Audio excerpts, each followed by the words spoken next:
Bonjour à tous et merci de m'accueillir dans cette université. Je me présente. Je m'appelle Harold Whitman, professeur de sciences depuis plus de 40 ans.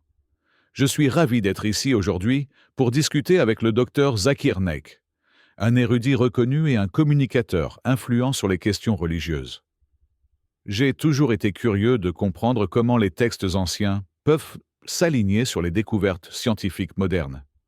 Ma question, qui peut paraître directe, mais que je pose avec le plus grand respect, concerne certaines affirmations du Coran que je trouve difficiles à concilier avec la science contemporaine. Par exemple, le Coran mentionne-t-il des faits scientifiques précis qui auraient été inconnus à l'époque de sa révélation? Et si oui, comment pouvons-nous en être certains? Euh, Merci, professeur Whitman, pour cette introduction et votre question très pertinente. Avant de répondre directement, je voudrais rappeler à notre audience, composée de musulmans et de chrétiens, que l'objectif de notre discussion est d'éclairer, de partager la connaissance et de rapprocher les croyances dans le respect et la réflexion. Allah nous ordonne dans le Coran de réfléchir profondément à sa création et à ses signes. Ceux qui se rappellent Allah debout, assis et couchés sur leur côté et qui méditent sur la création des cieux et de la terre, notre Seigneur, tu n'as pas créé cela en vain, gloire à toi, préserve-nous du châtiment du feu. Sourate Al-Imran, 391. Ce verset souligne que la réflexion sur le monde qui nous entoure est une forme d'adoration. Cela signifie que chercher la connaissance scientifique et comprendre les phénomènes naturels n'est pas seulement permis, mais encouragé en islam.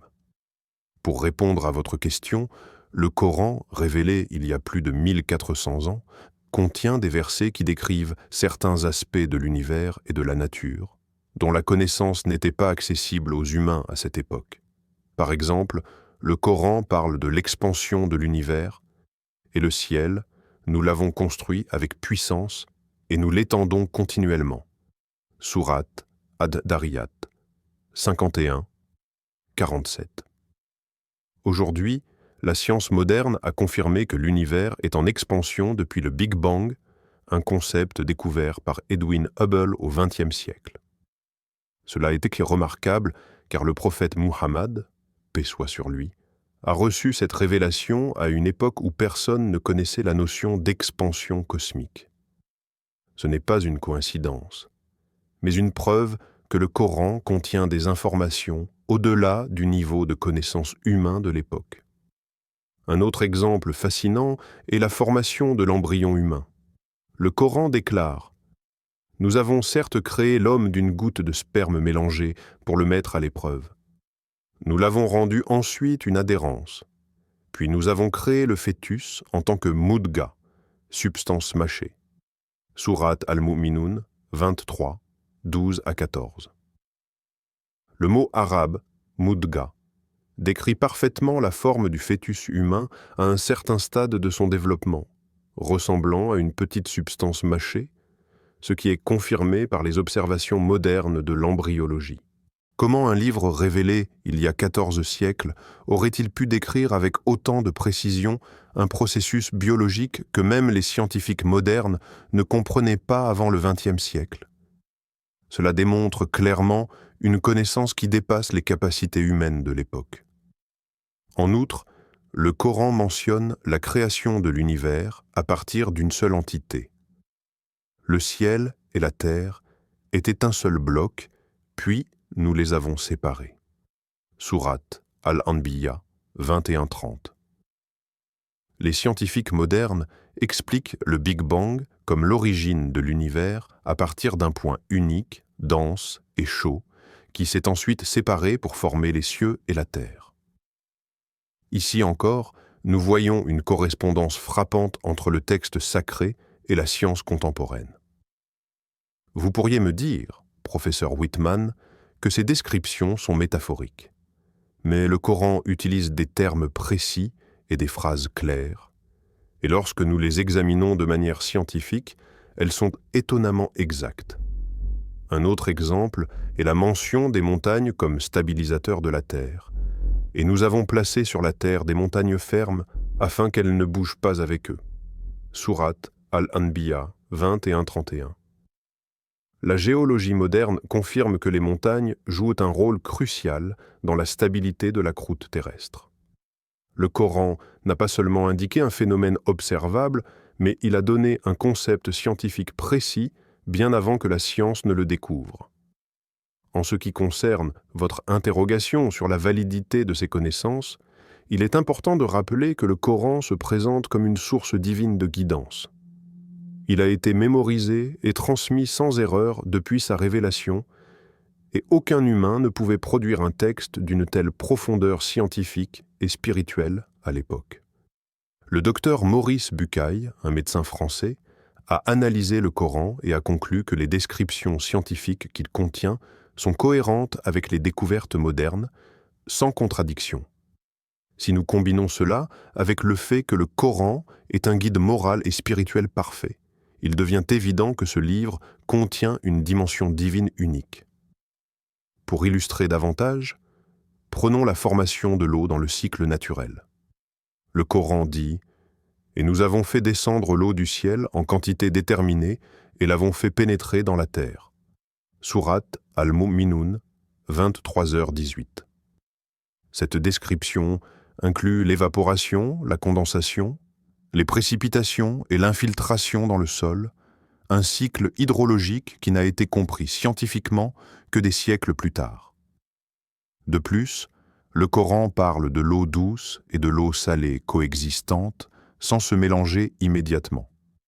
Il a fait descendre deux mers qui se rencontrent, et entre elles, il y a une barrière qu'elles ne dépassent pas. Sourate Al-Furqan, 25:53. Ce phénomène correspond aux zones de rencontre entre l'eau douce et l'eau salée, où les différences de densité et de salinité créent une séparation naturelle. Vous pourriez me demander, professeur Whitman, si toutes ces correspondances ne sont que des coïncidences. Mais lorsque nous considérons la précision, la cohérence et l'exactitude avec lesquelles le Coran décrit des phénomènes naturels complexes, nous devons reconnaître que la probabilité d'une simple coïncidence est extrêmement faible. De plus, le Coran ne parle pas uniquement de science.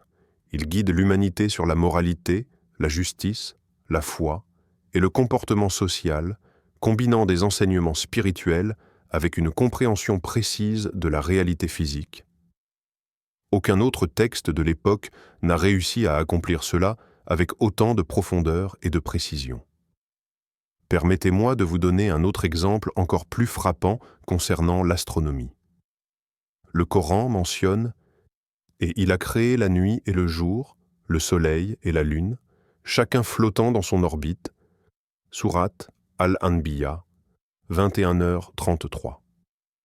Le mot arabe utilisé ici pour orbite est « falak », et il décrit avec précision que chaque corps céleste suit un chemin déterminé, ce que nous confirmons aujourd'hui avec l'astrophysique. Les savants musulmans du Moyen Âge ont étudié ces versets et ont souvent observé que la connaissance contenue dans le Coran allait bien au-delà des capacités humaines de l'époque, ce qui renforce l'idée d'une révélation divine. Au niveau biologique, le Coran parle également des pères, et de toute chose, nous avons créé deux éléments opposés. Sourate Ad-Dariyat, 51, 49. La biologie moderne montre que presque toutes les espèces vivantes présentent des formes de dualité, le mâle et la femelle, les charges électriques positives et négatives, et même les molécules en chimie. La mention du concept de père est un exemple de la connaissance divine appliquée à l'univers physique. Je voudrais aussi mentionner le concept de l'eau comme source de toute vie, et nous avons fait de l'eau toute chose vivante. Sourate Al-Anbiya, 21h30. Sans eau, aucune forme de vie connue ne peut exister. Le Coran a donné cette information fondamentale, longtemps avant que la science moderne ne comprenne l'importance de l'eau pour la vie sur Terre. Professeur Whitman, vous êtes un scientifique expérimenté et je respecte profondément votre rigueur et votre esprit critique. Mais lorsque nous examinons le Coran avec objectivité, nous voyons qu'il contient des informations précises et exactes sur le monde naturel. Des informations qui dépassaient largement le niveau de connaissance humaine à l'époque de sa révélation.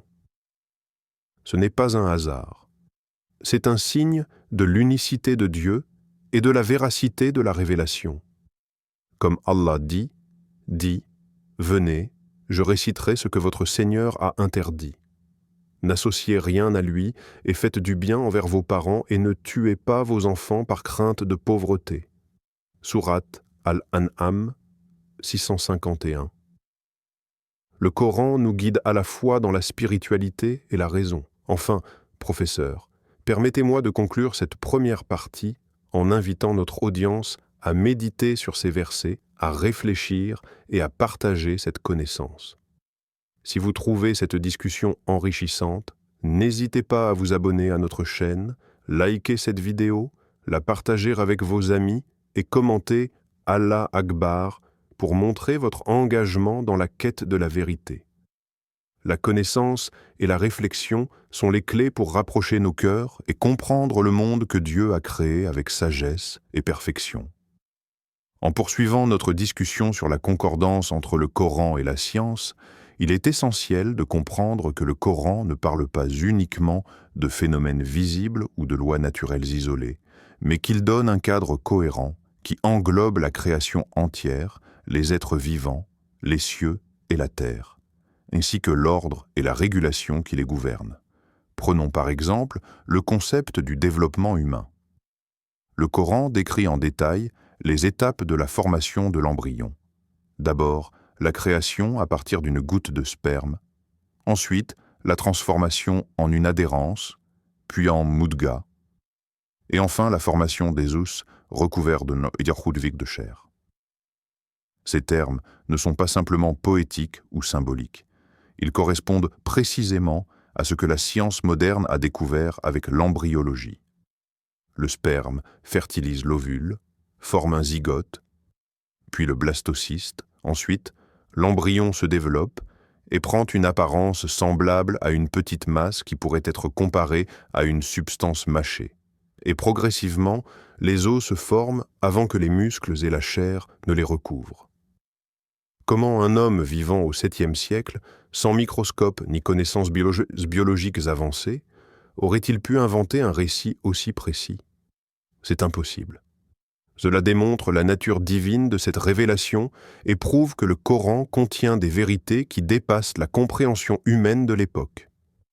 De plus, le Coran aborde la création de l'univers et la formation des étoiles et des planètes. Il déclare « Nous avons créé le ciel et la terre et tout ce qui est entre eux en 6 jours. » Sourate Al-A'raf, 7h54.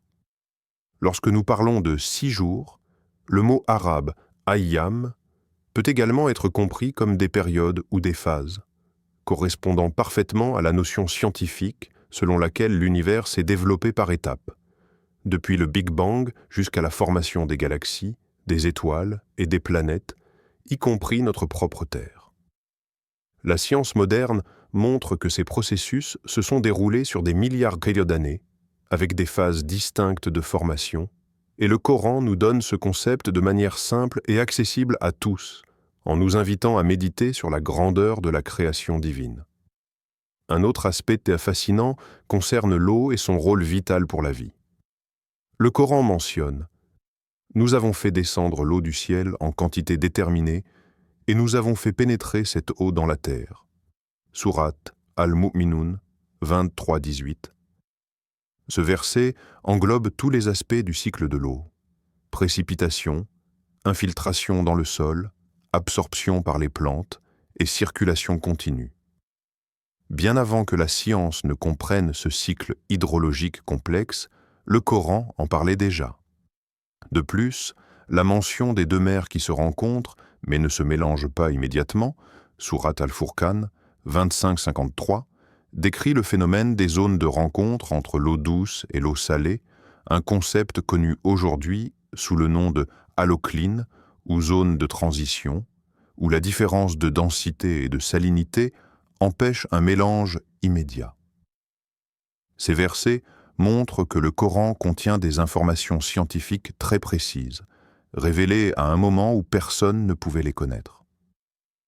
En abordant la géologie, le Coran parle des montagnes comme des stabilisateurs, et nous avons placé sur la terre des montagnes fermes afin qu'elles ne bougent pas avec eux. Sourate Al-Anbiya 21-31. La science moderne confirme que les montagnes jouent un rôle crucial dans la stabilisation de la croûte terrestre, en limitant les tremblements et en maintenant l'équilibre géologique. Ici encore, nous voyons un texte révélé au 7e siècle qui correspond à une découverte scientifique moderne. C'est fascinant car cela démontre que le Coran n'est pas seulement un livre spirituel, mais qu'il contient également des informations sur le monde naturel qui n'étaient accessibles qu'à travers la science contemporaine. Nous pouvons également examiner l'astronomie dans le Coran. Le verset qui déclare « Le soleil et la lune circulent chacun dans son orbite » Sourate Al-Anbiya 21-33 est remarquable. Le mot arabe « falak » signifie « orbite » et il décrit exactement ce que la science moderne a découvert à propos des mouvements célestes. Les étoiles, les planètes, le soleil et la lune suivent des trajectoires définies, en équilibre avec les forces gravitationnelles. À l'époque, les gens croyaient souvent que le soleil tournait autour de la Terre ou que les corps célestes se déplaçaient de manière chaotique, mais le Coran décrivait correctement les orbites et l'ordre cosmique. Un autre domaine qui mérite d'être mentionné est la dualité présente dans la création. Et de toute chose, nous avons créé deux éléments opposés. Sourate Ad-Dariyat 51, 49. Dans la biologie, nous voyons les mâles et les femelles, dans la physique, les charges positives et négatives, et dans la chimie, les molécules avec des propriétés opposées qui interagissent pour créer l'équilibre. Le Coran a évoqué ce concept universel il y a des siècles, et les scientifiques d'aujourd'hui ne cessent de découvrir comment la dualité est essentielle à l'existence et à l'harmonie de l'univers. Lorsque nous regardons la création de l'homme et la diversité de la vie, le Coran déclare « Ô homme, nous vous avons créé d'un mâle et d'une femelle » Sourate Al-Hujurat 49, 13. La génétique moderne montre que toute l'humanité partage des gènes communs et que la diversité humaine a émergé à partir de mécanismes biologiques précis. Le Coran, à travers une phrase simple, résume parfaitement cette réalité scientifique. Si nous abordons maintenant l'espace et la cosmologie, le Coran mentionne la formation des cieux et des planètes avec une précision remarquable. Par exemple, « Et nous avons décoré le ciel le plus proche avec des étoiles » Sourate As-Safat 37, 6. Aujourd'hui, nous savons que les étoiles sont non seulement des corps lumineux, mais qu'elles jouent également un rôle crucial dans la formation des planètes, la gravité et la distribution des éléments chimiques dans l'univers. Le texte coranique nous invite à méditer sur cette création et sur la sagesse qui sous-tend l'organisation cosmique. Le Coran parle également de la gravité de manière implicite, et il a créé toutes choses et leur a assigné des mesures exactes, Sourate Al-Furqan 25-2. Chaque objet, chaque planète, chaque particule suit des lois physiques précises. Les scientifiques modernes l'expriment à travers les équations de Newton et la relativité d'Einstein, mais le Coran avait déjà introduit le concept de mesure et d'ordre précis dans l'univers. En parlant de biologie et de chimie, le Coran mentionne également le rôle de l'air et de l'oxygène. Et nous avons envoyé des vents qui fécondent. Sourate Al-Hijr 15, 22. Les vents transportent le pollen et permettent la pollinisation essentielle à la reproduction des plantes et donc à la survie des écosystèmes. Il est fascinant de constater que ces concepts, que nous considérons aujourd'hui comme des faits scientifiques, n'étaient pas déjà intégrés dans le texte coranique il y a plus de 1400 ans. Nous pouvons continuer à observer les correspondances entre le Coran et la science dans le domaine de la santé et de la nutrition. Le Coran mentionne l'importance de l'eau, du miel et de certaines plantes pour le bien-être humain. Il déclare « Et ton Seigneur inspira l'abeille, prends des habitations dans les montagnes et les arbres et ce qu'ils construisent. » Sourate An-Nahl 16-68. La science moderne reconnaît aujourd'hui que le miel a des propriétés antibactériennes et antiseptiques, qu'il favorise la cicatrisation et renforce le système immunitaire. Le Coran parlait de l'importance de ces ressources naturelles et de leur rôle dans la santé humaine, bien avant que les scientifiques ne le découvrent. Dans le domaine de la géologie, le Coran mentionne également la formation de la terre et des montagnes. N'avons-nous pas fait de la terre un berceau et placé des montagnes? Sourate An-Naba 78, 6-7. Les montagnes agissent comme des stabilisateurs pour la croûte terrestre et jouent un rôle dans la prévention de tremblements excessifs et dans le maintien de l'équilibre géologique. Les scientifiques modernes l'ont confirmé, mais ces faits étaient déjà indiqués dans le Coran. Lorsque nous considérons l'astronomie, le Coran évoque également le mouvement du Soleil et de la Lune pour mesurer le temps. Il vous a soumis la nuit et le jour. Sourate Al-Furqan 25, 62.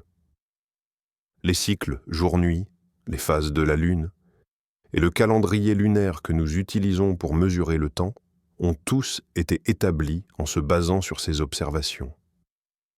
Le Coran montre que le mouvement des corps célestes est régulé et prévisible, ce qui correspond exactement à ce que la science moderne a découvert à travers l'astronomie et la physique. Le Coran parle aussi de phénomènes naturels tels que les éclairs et les nuages.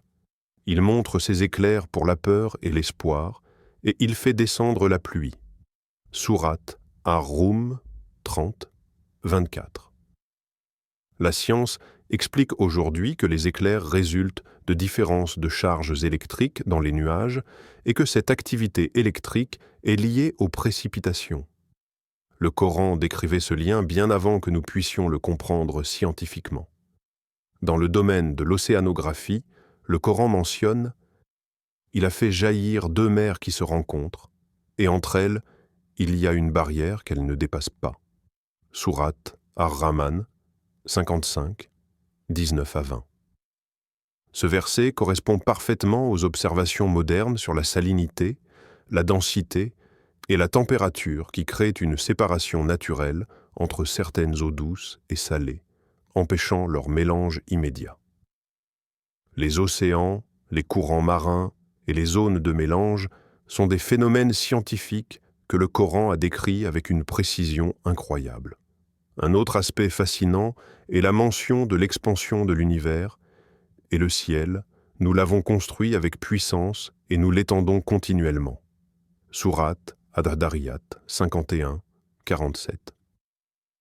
La cosmologie moderne a confirmé que l'univers est en expansion depuis le Big Bang, ce qui est un concept que l'humanité n'a découvert que récemment.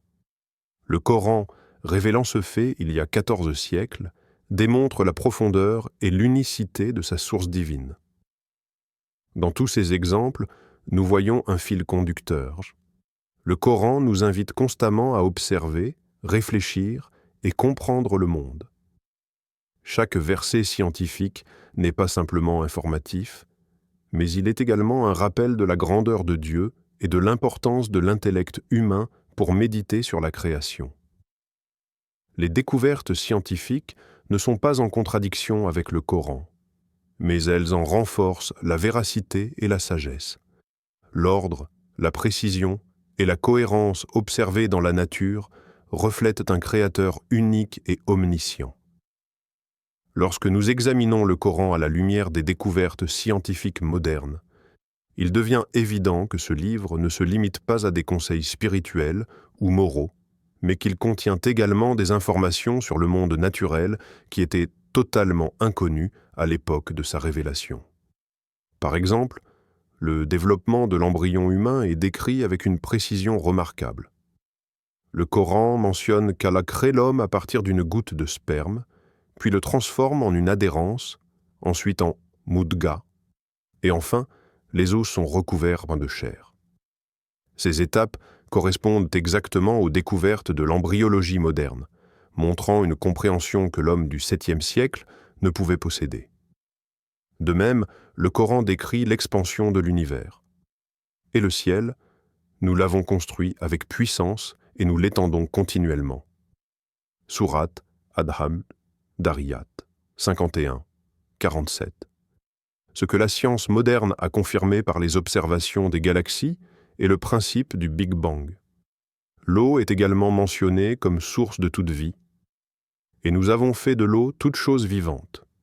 Sourate Al-Anbiya, 21-30. Ce qui correspond à la réalité biologique et écologique selon laquelle aucun organisme ne peut survivre sans eau. Le Coran évoque la formation des montagnes comme stabilisateur de la Terre, ce qui rejoint les principes géologiques sur la stabilité de la croûte terrestre et la prévention des tremblements excessifs. Il parle aussi du mouvement des corps célestes et de leurs orbites. Le Soleil et la Lune circulent chacun dans son orbite. Sourate Al-Anbiya, 21, 33. Une affirmation qui correspond parfaitement aux lois de la gravitation universelle et aux découvertes astronomiques modernes. Les versets concernant les deux mers qui se rencontrent mais ne se mélangent pas immédiatement illustrent la séparation des eaux douces et salées en raison de différences de densité et de salinité, un phénomène que l'océanographie moderne confirme aujourd'hui. En biologie et en physique, le Coran mentionne le concept des paires et des opposés. Et de toute chose, nous avons créé deux éléments opposés. Sourate Ad-Dariyat, 51-49, reflétant les polarités électriques, les sexes biologiques et même les principes chimiques de base. Le rôle de l'air et des vents pour la pollinisation et la fertilisation des plantes est également abordé. Et nous avons envoyé des vents qui fécondent. Sourate Al-Hijr, 15-22, ce qui correspond exactement au processus biologique que nous comprenons aujourd'hui. Les phénomènes météorologiques, tels que les éclairs et la pluie, sont décrits avec une précision scientifique. Il montre ces éclairs pour la peur et l'espoir, et il fait descendre la pluie. Sourate Ar-Rum, 30-24. Ce qui correspond aux connaissances actuelles sur l'électricité atmosphérique et le cycle hydrologique. La formation des planètes et des étoiles est également mentionnée, et le Coran met l'accent sur l'ordre et la mesure dans toute la création. Et il a créé toutes choses et leur a assigné des mesures exactes. Sourate Al-Furqan 25-2, reflétant la régularité et la précision observées dans les lois physiques et astronomiques. Même des substances naturelles comme le miel sont citées pour leurs bienfaits. Ton Seigneur inspira l'abeille, prend des habitations dans les montagnes et les arbres et construit. Sourate An-Nahl 16-68. Et la science moderne confirme aujourd'hui les propriétés antibactériennes et thérapeutiques du miel. Le Coran décrit la formation de la Terre et de ses montagnes de manière cohérente avec les connaissances géologiques, et il explique également le cycle jour-nuit et les phases de la Lune, établissant un calendrier naturel précis pour l'humanité. Tous ces exemples montrent que le Coran n'est pas seulement un livre spirituel, mais qu'il contient des informations scientifiques avancées, révélées à un moment où aucune connaissance humaine ne pouvait les fournir. La précision et la cohérence des versets, lorsqu'elles sont examinées avec un esprit scientifique, sont une preuve que le Coran provient d'un Créateur unique et omniscient. Ces révélations nous encouragent non seulement à adorer Allah, mais aussi à observer, réfléchir et comprendre le monde qui nous entoure. Chaque verset sur la création et l'univers est une invitation à méditer sur la grandeur de Dieu et sur l'harmonie de son ordre, montrant que foi et science ne sont pas contradictoires mais complémentaires. La connaissance scientifique moderne confirme de nombreux aspects décrits dans le Coran, et cette concordance nous pousse à reconnaître la sagesse et la véracité de la révélation divine, nous incitant à approfondir notre compréhension et notre réflexion sur l'univers, la vie et notre rôle en tant qu'êtres humains. Lorsque nous examinons le Coran à la lumière de la science moderne, nous constatons que de nombreux versets contiennent des informations précises sur la création et l'univers, bien avant que l'homme ne les découvre. Par exemple, le développement de l'embryon humain est décrit étape par étape, depuis la goutte de sperme jusqu'à la formation des os et de la chair, correspondant exactement à ce que l'embryologie moderne confirme. Le Coran mentionne également l'expansion de l'univers. Et le ciel, nous l'avons construit avec puissance et nous l'étendons continuellement. Sourate Ad-Dariyat 51, 47. Ce que la cosmologie moderne a découvert récemment.